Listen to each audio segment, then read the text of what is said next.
उत्तिष्ठत जागृत प्राप्य वरान निबोधत, अर्थात उठो, जागो और तब तक नहीं रुकना जब तक कि लक्ष्य हासिल न हो।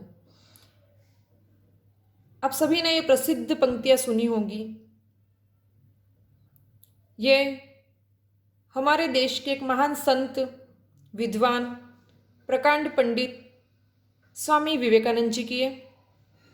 आज स्वामी विवेकानंद जी की जयंती है, जिसे पूरे भारतवर्ष में राष्ट्रीय युवा दिवस एवं करियर डे के रूप में भी मनाया जाता है। उन्होंने बहुत ही अच्छी पंक्तियाँ लिखी है। वो कहते हैं कि जब तक आप खुद पर विश्वास नहीं करते तब तक आप भगवान पर विश्वास नहीं कर सकते। अर्थात उन्होंने हमेशा कर्म को महत्व दिया है। जो इंसान भाग्य के भरोसे बैठे रहता है वह कभी भी जीवन में कुछ हासिल नहीं कर सकता। और करियर डे के लिए आप सभी को बहुत ज़्यादा बधाइयाँ। आशा करती हूँ जल्दी ही आप अपने करियर में जो कुछ अचीव करना चाहते हो वो जल्दी से आप अचीव कर लो और सफलता आपके चरण चूमे। तो चलिए शुरू करते हैं आज का वीडियो। हमने अभी तक विकारी शब्द, संज्ञा, सर्वनाम, क्रिया तथा विशेषण हम पढ़ चुके हैं। उसके बाद हमने शुरू किए थे अविकारी या जिन्हें कहे अव्यय शब्द, जिसमें से सबसे पहला अव्यय क्रिया विशेषण हम पढ़ चुके हैं। आज अव्यय का दूसरा भेद समुच्चय बोधक अव्यय या जिसे योजक भी कहा जाता है पढ़ने जा रहे हैं। समुच्चय बोधक या योजक को अंग्रेजी में कंजक्शन कहते हैं, जिसकी परिभाषा कुछ यूं है।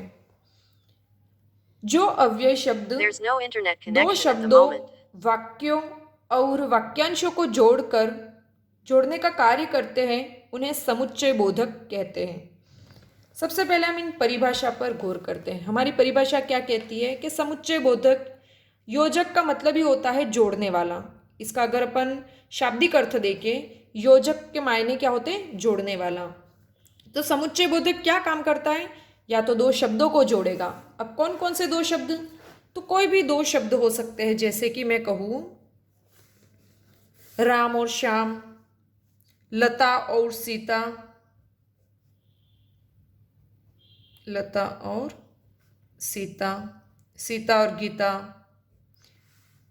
गुलाब और कमल। तो ऐसे लता एक शब्द है, सीता एक शब्द है, और इन दोनों शब्दों को जोड़ने के लिए हमने बीच में क्या लगाया? और। तो ये जो और है वो क्या है? योजक। तो इन दो शब्दों को जोड़ने का काम या योजक या समुच्चय बोधक अव्यय काम कर रहा है। अब अव्यय होने के लिए कुछ शर्तें थी जो हमने देखी। सबसे पहली शर्त तो क्या थी कि वह संज्ञा या सर्वनाम नहीं होना चाहिए। दूसरी शर्त थी वह विशेषण नहीं होना चाहिए। तीसरी शर्त थी वो क्रिया नहीं होना चाहिए। चौथी चीज उस शब्द में प्रत्यय जुड़ा हुआ ना हो। तो ये चारों चीजें हमारे सारे योजक शब्द पूर्ण करने चाहिए। तो और जो है वो इनमें से कुछ भी नहीं है, इसलिए यहाँ पर ये समुच्चय बोधक योजक शब्द है। दूसरा, दो वाक्यों को भी जोड़ने का कार्य करता है। जैसे कि हम कहें लता बहुत सुंदर गाती है,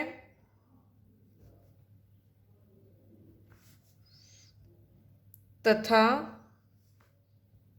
सीता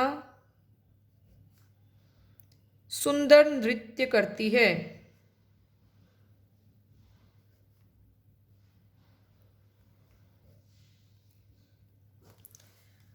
हमने इन्हीं शब्दों से दो वाक्य बना दिए। लता और सीता दो शब्द थे, इन दोनों शब्दों का प्रयोग एक वाक्य में हुआ। लता बहुत सुंदर गाती है तथा सीता सुंदर नृत्य करती है। तो जब ये वाक्य के अंदर आए तब ये वाक्यांश हो गए। तो देखो, योजक शब्द दो शब्दों को, दो वाक्यांशों को तथा दो वाक्यों को जोड़ने का कार्य करती है। क्योंकि यहाँ मैं यूं भी कह सकती थी लता बहुत सुंदर गाती है, सीता सुंदर नृत्य करती है। तो तो इन दोनों अलग अलग सेंटेंस को जोड़ करके मैंने एक संयुक्त वाक्य बना दिया और बीच में हमने योजक चिन्ह क्या लगा दिया, तथा। अब हम बात करते हैं इसके भेद। समुच्चय बोधक या जिसे कहते हैं योजक, इसके दो भेद होते हैं या कहो दो प्रकार होते हैं। अब कौन कौन से होते हैं? तो पहला प्रकार होता है समानाधिकरण समुच्चय बोधक अव्यय, और इसका दूसरा भेद होता है व्यधिकरण समुच्चय बोधक अव्यय। ठीक है, कहीं कहीं पुस्तकों में आपको व्यधिकरण शब्द मिलेगा, कहीं कहीं व्याधिकरण भी मिलेगा, बात एक ही है। अब ये समानाधिकरण समुच्चय बोधक अव्यय क्या है और व्यधिकरण समुच्चय बोधक अव्यय क्या है? तो जो समानाधिकरण समुच्चय बोधक अव्यय है वह दो समान शब्दों, वाक्यों या वाक्यांशों को जोड़ता या विभाजित करता है। इसके अंतर्गत आने वाले ये सभी शब्द जब हम संयुक्त वाक्य पढ़ेंगे उसमें जो संयोजक शब्द होंगे वो सारे के सारे समानाधिकरण समुच्चय बोधक अव्यय के उदाहरण होंगे, क्योंकि समानाधिकरण समुच्चय बोधक जो अव्यय होता है वो दो सरल वाक्यों को आपस में जोड़ता है और दो सरल वाक्य आपस में जुड़ करके एक संयुक्त वाक्य बन जाता है। इस तरीके से संयुक्त वाक्य में दर्शाए जाने वाले जितने भी योजक चिन्ह हैं वो हमारे समानाधिकरण समुच्चय बोधक अव्यय के अंतर्गत आएंगे। अब ये व्यधिकरण समुच्चय बोधक क्या है? तो व्यधिकरण समुच्चय बोधक जो है इसके अंतर्गत मिश्र वाक्य के समस्त संयोजक शब्द आएंगे। मिश्र वाक्य क्या चीज है? तो डिटेल में तो हम जब वाक्य के प्रकार पढ़ेंगे तब इस चीज को देखेंगे। आज समझने के लिए बस इतना समझ लीजिए कि एक मुख्य वाक्य होता है और उस पर आश्रित एक से अधिक सरल वाक्य या कह के आश्रित उपवाक्य होते हैं। तो इसमें एक तो मेन सेंटेंस होगा और उस पर डिपेंडेंट दूसरे आश्रित उपवाक्य होंगे। यहाँ पर दोनों समानाधिकरण में दोनों वाक्य समान होंगे, लेकिन इसमें एक मुख्य होगा और एक गौण या एक से अधिक गौण वाक्य भी हो सकते हैं। तो पहले हम पढ़ेंगे आज समानाधिकरण समुच्चय बोधक अव्यय। इसके भी पुनः 4 भेद किए गए हैं। सबसे पहला भेद होता है संयोजक, दूसरा विभाजक, तीसरा विरोध सूचक और चौथा है परिणाम सूचक। संयोजक में जो शब्द है वह और, तथा, एवं, व। इन शब्दों से ही हमें ज्ञात होता है कि जो संयोजक समानाधिकरण है वो दो शब्दों, वाक्यांशों या उपवाक्यों को जोड़ने का कार्य करता है। विभाजक, विभाजक मतलब अलग करना। शब्द कौन कौन से हैं? अथवा, या, अन्यथा, नहीं तो, किंवा, वा, चाहे, ना और की। ये जितने भी शब्द हैं वो दो शब्दों, वाक्यांशों और उपवाक्यों को विभाजन करते हैं, उनको अलग करते हैं या उनमें से कोई विकल्प प्रकट करते हैं। जैसे हमारे घर पे कोई आता है तो हम उनको क्या बोलते हैं? आप चाय पिएंगे या कॉफी, है ना? तो यहाँ पर हमने या का प्रयोग किया तो ये प्रकट करता है कि भाई हम उसको ऑप्शंस दे रहे हैं। विकल्प और विभाजन या किसी बात को अलग करना है के अर्थ में विभाजक समानाधिकरण अव्यय का प्रयोग होता है। तीसरा है विरोध सूचक। देखो, विरोध का मतलब भी आप सब जानते हो कि दो अलग अलग बातें। अब इसके उदाहरण हैं पर, परंतु, लेकिन, किंतु, अगर, मगर, बल्कि, वरन और न कि। ये जितने भी शब्द हैं यह दो वाक्यों के बीच में आकर के दो विरोधी बातों को प्रकट करते हैं। यह या तो दो विरोधी बातें मतलब दो अलग अलग सेंटेंस को या उपवाक्य को जोड़ने का कार्य करते हैं, जिससे प्रकट होता है कि दोनों वाक्य आपस में विरोध प्रकट कर रहे हैं। अंतिम है परिणाम सूचक। इसमें अतः, अतएव, सो, फलतः, इसलिए, ये जितने भी शब्द हैं वो दो उपवाक्यों को जोड़ करके परिणाम दिखाने का कार्य करते हैं। आगे अब बात करते हैं हम व्यधिकरण समुच्चय बोधक अव्यय की। इसमें इसके भी पुनः 4 भेद है, लेकिन इन चारों भेदों के नाम इस तरह है। सबसे पहला है कारणवाचक व्यधिकरण समुच्चय बोधक अव्यय। अब कारण, इसमें कौन कौन से शब्द आएंगे? क्योंकि, ताकि, चूंकि और के कारण। अब ये जो शब्द है वो किसी वाक्य के प्रधान और आश्रित उपवाक्यों को जोड़ने का कारण कि व्यधिकरण समुच्चय बोधक जो है वो क्या करता है? एक तो प्रधान वाक्य होगा और एक आश्रित उपवाक्य होगा, उनको जोड़ने का कार्य करता है। और उन जोड़े हुए जो कार्य होते हैं उनके दरमियान जो कारण है उसको प्रकट करने का कार्य करता है कारणवाचक समुच्चय बोधक अव्यय। दूसरा है संकेतवाचक। संकेतवाचक में है यदि तो, यद्यपि, तथापि, जब तब, जो तो। ये जितने भी शब्द है वो दो योजक शब्द, ये जितने भी योजक शब्द है वो दो उपवाक्यों को जोड़ते हैं और उनमें जो संकेत है वो हमको प्रकट करते हैं। उद्देश्य सूचक में ताकि, जो कि, जिससे कि और इसलिए, ये दो उपवाक्यों को जोड़ करके उनका उद्देश्य बताते हैं। और अंतिम में स्वरूप सूचक, इसमें आते अर्थात, मानो और यानी। ये जितने भी है वो क्या करते? प्रधान जो वाक्य था, प्रधान उपवाक्य था, उसका अर्थ प्रकट करते हैं, मतलब उसकी विशेषता, मतलब उसका अर्थ जो हो उसको और भी ज़्यादा स्पष्ट करते हैं। तो इस तरीके से हमने देख लिया। अब इसको ज़्यादा इनकी परिभाषा और डिटेल में इनके बारे में ना बताने का रीज़न यही है क्योंकि आज तक किसी भी परीक्षा में इतना डिटेल में नहीं पूछा गया। अर्थात सीधा आपको प्रश्न पूछेगा इनमें से समुच्चय बोधक शब्द कौन सा है, तब इन शब्दों को बस आपको ध्यान रखना चाहिए। वो यूं नहीं पूछेगा कि समानाधिकरण समुच्चय बोधक है या व्याधिकरण है, या व्याधिकरण के भी अंतर्गत कारणवाचक है, संकेतवाचक, उद्देश्यवाचक या स्वरूपवाचक है। लेकिन हम पढ़ ही रहे हैं तो इसके बारे में संपूर्ण चीज़ों का हमको ज्ञान होना जरूरी है। अब परीक्षा में जिस तरीके से पूछा जाता है वैसे हम पढ़ेंगे। उसमें सीधी सी चीज़ होती है, आपको एक उदाहरण होगा, उस उदाहरण में से आपको समुच्चय बोधक शब्द पहचानना है, या फिर वो उदाहरण दे करके पूछेगा निम्न में से कौन सा अव्यय है, और अव्यय के चारों भेद पूछ लेगा वो कि इसमें क्रिया विशेषण है, इसमें समुच्चय बोधक है, संबंध बोधक है या विस्मयादि बोधक है। तो एक बार हमने सूची भी देख ली है कि इसके क्या भेद होते हैं। अब हम उदाहरणों पे चर्चा करते हैं। चलिए शुरू करते हैं। एग्जाम्पल नंबर फर्स्ट है, वह सफल नहीं हो सका क्योंकि उसने पढ़ाई नहीं की थी। अब परीक्षा में दो प्रकार के प्रश्न पूछे जाते हैं। एक तो आपको पूरा वाक्य दे देगा, वह सफल नहीं हो सका क्योंकि उसने पढ़ाई नहीं की थी। ऑप्शंस और बोलेगा इस वाक्य में अव्यय शब्द कौन सा है, और चार ऑप्शन आपको दे देगा, सफल, क्योंकि, वह या पढ़ाई। तो आपको इसमें से छांटना होगा भाई इसमें से अव्यय शब्द कौन सा है, तब आप बोलोगे भाई क्योंकि।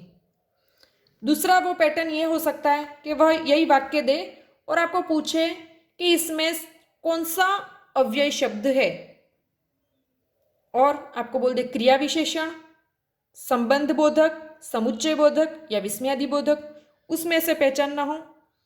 या फिर थर्ड ऑप्शन आपको दे दे कि निम्न में से है, पूरा वाक्य देकर संज्ञा, सर्वनाम, समुच्चय बोधक या क्रिया विशेषण, और तब आपको पहचानना पड़े। इसके अलावा डेप्थ में आपको यूं नहीं पूछेगा कि इस वाक्य में समुच्चय बोधक का कौन सा प्रकार है, ठीक है, या समुच्चय बोधक का कौन सा भेद है। समानाधिकरण है, एक व्यधिकरण है, एक समानाधिकरण में भी भाई ये विरोध सूचक है या फिर कारणवाचक है, इस तरीके का आपको नहीं पूछा जाएगा। लेकिन हमने इसीलिए पढ़ रहे क्योंकि हमारे नॉलेज में होना कोई भी चीज जरूरी है। तो चलिए इस वाक्य को देखते हैं, वह सफल नहीं हो सका क्योंकि उसने पढ़ाई नहीं की थी। अब ये दोनों वाक्य अलग अलग है, ठीक है, वह सफल नहीं हो सका और उसने पढ़ाई नहीं की थी। आपको सिर्फ पूछे उसने पढ़ाई नहीं की थी, यह अकेला वाक्य दे दे, लेकिन ये वाक्य तब तक अधूरा है जब तक इसके आगे का पोर्शन वह सफल नहीं हो सका पता ना चले। और ये वाक्य में बीच में आया आपको क्योंकि जो शब्द। अब ये क्योंकि जो शब्द है वो मुख्य वाक्य को या प्रधान वाक्य को गौण वाक्य से जोड़ने का कार्य कर रहा है। तो सबसे पहले तो बात होगी समानाधिकरण समुच्चय बोधक अव्यय का उदाहरण है। उसके बाद ये क्या बता रहा है कि वह सफल क्यों नहीं हुआ, तो रीजन बता रहा है क्योंकि उसने पढ़ाई नहीं की थी। तो यहाँ पर कारणवाचक, देखो हमने यहाँ पर देखा ना, तो ये कीवर्ड कौन सा है, क्योंकि किसका है, कारणवाचक व्यधिकरण समुच्चय बोधक अव्यय का उदाहरण है। लेकिन आप इन, मेरे हिसाब से तो आपको कभी भी ये शब्द नहीं रटने हैं कि कौन सा शब्द किसके अंतर्गत आएगा, क्योंकि इतना डेप्थ में पूछेगा नहीं। लेकिन हाँ, आपके नॉलेज में ये सारे शब्द होने चाहिए कि जितने भी शब्द है वो सारे समुच्चय बोधक या योजक शब्द कहलाते हैं। नंबर 2, मैं तुम्हें पढ़ाऊंगी ताकि तुम सफल हो सको। मैं तुम्हें पढ़ाऊंगी, ताकि जो शब्द है वो यहाँ पर मैं तुम्हें पढ़ाऊंगी और तुम सफल हो सको, इन दोनों वाक्यों को जोड़ने का कार्य कर रहा है। और यहाँ पर उद्देश्य प्रकट हो रहा है, इसलिए यहाँ पर उद्देश्यवाचक या कहूँ उद्देश्य सूचक व्यधिकरण समुच्चय बोधक अव्यय है। तीसरा एग्जाम्पल है, यद्यपि वह मेहनत करता है तथापि भाग्य उसका साथ नहीं देता है। यद्यपि और तथापि ये दोनों शब्द जहां पर भी आए वहां पर हमारे कौन सा होगा, संकेतवाचक व्यधिकरण। अब हम 2-3 तो इसीलिए मैंने बताया क्योंकि किसके अंतर्गत क्या है वो। अब हम इतना अंदर नहीं देखेंगे भाई किसका कौन सा भेद है, क्योंकि ऐसे परीक्षा में कभी भी पूछे ही नहीं जाते। हम सिंपली देखते हैं कि वाक्य में कहाँ पर वो शब्द आ रहा है जो अव्यय है और वो किन दो वाक्यों को जोड़ रहा है। देखो, मुनिया ने सपना देखा कि वह चांद पर बैठी है। यहाँ एक आपको यूं आ सकता है कि मुनिया ने सपना देखा डैश वह चांद पर बैठी है, और 4 आपको ऑप्शन दे दे कि, वह, ताकि, चूंकि। तो इनमें से आपको एक शब्द पिक करना जो यहाँ पर परफेक्ट हो, जो इन दोनों वाक्यों को जोड़ता हो। तो देखो, हमेशा है, जैसे कि मैंने कहा है कि, तो है के बाद हमेशा की आएगा। तो यहाँ पर भी मुनिया ने सपना देखा कि वह चांद पर बैठी है। तो यहाँ पर इस तरीके से और भी वाक्य जो देखते हैं हम। कृष्णा फिल्म देखना चाहता है लेकिन मैं सोना चाहती हूँ। 2 अलग अलग वाक्य हैं, विरोध प्रकट हो रहा है। छुट्टियों में हम शिमला जाएंगे न कि जालंधर। यहाँ पे न की जो है वो हमारे ना तो संज्ञा है, ना सर्वनाम है, ना क्रिया है, ना विशेषण है, और ना ही इसमें कोई प्रत्यय जुड़ा हुआ है। मतलब ये अव्यय शब्द है जो कि यहाँ पर इस पूरे वाक्य को इस शब्द से जोड़ रहा है। हमने कहा वाक्यांश को भी जोड़ता है, तो देखो इस वाक्यांश को यहाँ पर इस शब्द वाक्य से जोड़ने का कार्य कर रहा है। ये सब्जी काट कर रखना ताकि घर आते ही मैं खाना बना लूं। तो ये जो ताकि शब्द है वो यहाँ पर इन दोनों वाक्यों को जोड़ने का कार्य कर रहा है। अगला वाक्य है, यदि मुझे पता होता कि शमीना बुरा मान जाएगी तो मैं यह बात न कहती। तो देखो यहाँ पर 3 अलग अलग अव्यय प्रयुक्त हुए, यदि, की और तो देखो यहाँ पर इस वाक्य को पढ़ करके हमें पता चलता है कि यहाँ पे संकेत दिया गया, यदि, तो, ये सारे संकेतवाचक व्यधिकरण में। और आगे है, इस वर्ष फसल अच्छी नहीं हुई इसलिए अनाज महंगा है। तो अनाज महंगा क्यों है, क्योंकि इस साल वर्षा अच्छी, इस वर्ष फसल अच्छी नहीं हुई इसलिए अनाज महंगा। तो अनाज महंगा क्यों, क्योंकि फसल अच्छी नहीं हुई। तो यहाँ पर ये जो इसलिए है वो हमको उद्देश्य बता रहा है, पूरा रीजन बता रहा है। चलिए, और अब हम एक एक को देखेंगे, संयोजक के, कुछ विभाजक के, कुछ विरोध सूचक के, इनके एग्जाम्पल्स सॉल्व करते हैं। नेक्स्ट एग्जाम्पल है, विमल जर्मन सीख रहा है न कि फ्रेंच। देखो इसमें 2, विमल जर्मन सीख रहा है कि फ्रेंच। ये भी प्रश्न पूछने का तरीका है, क्या है कि विमल जर्मन सीख रहा है न कि फ्रेंच, यहाँ पर नकारात्मक उत्तर देने के अर्थ में। तो है के बाद हम की का प्रयोग करते हैं। दूसरा वाक्य है, जब तुम मेरे साथ रहती हो तो अक्सर मुझसे बहुत सी बातें पूछा करती हो। जब, तो, ये 2 वाक्यों को जोड़ने का कार्य कर रहे हैं, और जब, तो, तब, ये संकेत सूचक के उदाहरण हैं। अब परीक्षा में जिस तरीके से प्रश्न पूछे जा सकते हैं वो हम प्रश्न सॉल्व करते हैं। हमें अपनी सभ्यता और संस्कृति पर गर्व है, वाक्य में निहित है। पूरा वाक्य, कहीं कुछ भी अंडरलाइन नहीं किया है, हमको इन वाक्यों को पढ़ करके पहचानना है। के वाक्य विस्मयादिबोधक अव्यय है, क्रिया विशेषण है, संबंध बोधक है या समुच्चय बोधक है। हमें अपनी सभ्यता और संस्कृति पर गर्व है। तो देखो विस्मयादिबोधक अव्यय, तो हम इसके आगे पढ़ेंगे। उसमें हर्ष, शोक इत्यादि भाव प्रकट किए जाते हैं और विस्मयादि बोधक के लिए इस तरीके का एक चिन्ह होता है जिससे हमको पता चल जाता है। क्रिया विशेषण हमने इसके पहले ही पढ़ा टॉपिक, जिसमें क्रिया की विशेषता प्रकट होती है, तो यहाँ पर क्रिया की कोई विशेषता प्रकट नहीं है। संबंध बोधक नहीं है। सभ्यता और संस्कृति, इन दोनों शब्दों को जोड़ने के लिए बीच में हमने क्या लगाया, और। तो यह हमारे कौन सा है, समुच्चय बोधक अव्यय का उदाहरण है ये वाक्य। अगला वाक्य देखते हैं। राम और श्याम मंदिर गए हैं, और को रेखांकित किया है और कहा है रेखांकित शब्द है। हमारे विकल्प है नंबर 1 क्रिया, नंबर 2 संज्ञा, नंबर 3 सर्वनाम, नंबर 4 अव्यय। अब हमें और पर फोकस करना है। और कोई क्रिया है, कोई काम है? नहीं, क्रिया तो कैंसल। संज्ञा, संज्ञा किसको कहते हैं, किसी व्यक्ति, वस्तु या स्थान के नाम को, तो वो भी नहीं है। सर्वनाम जो संज्ञा के स्थान पर आए, वो भी नहीं है। तो बचा कौन सा हमारे पास, अव्यय। तो ये और जो शब्द है वो अव्यय शब्द है। इस तरीके का और एक पैटर्न है जिसमें हमको परीक्षा में पूछा जा सकता है, वो है निम्न वाक्यों में से कौन सा वाक्य अव्यय का उदाहरण नहीं है। 4 ऑप्शन से उनमें से हमको 3 वाक्य तो अव्यय के हैं, लेकिन एक वाक्य अलग है, पहचानना है। जैसा करोगे वैसा भरोगे, तो यहां पर जैसा वैसा। दूसरा है जब तुम आए थे तब मैं सो रहा था, जब तब।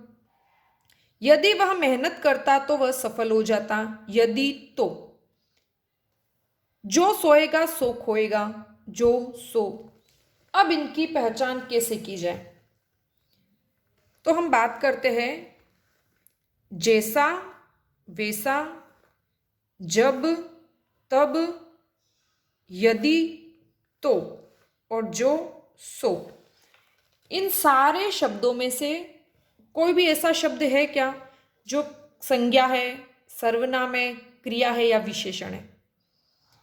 अब देखो, संज्ञा तो कोई भी शब्द नहीं है, स्पष्ट दिख रहा है। क्रिया कोई भी शब्द नहीं है, विशेषण भी नहीं है। एक होता है सर्वनाम। सर्वनाम किसको कहते हैं, जो संज्ञा के स्थान पर प्रयुक्त होते हैं, उन शब्दों को हम क्या कहते हैं, सर्वनाम। तो जो सोएगा सो खोएगा, अभी जो शब्द है वो हमारे है क्या है, सर्वनाम।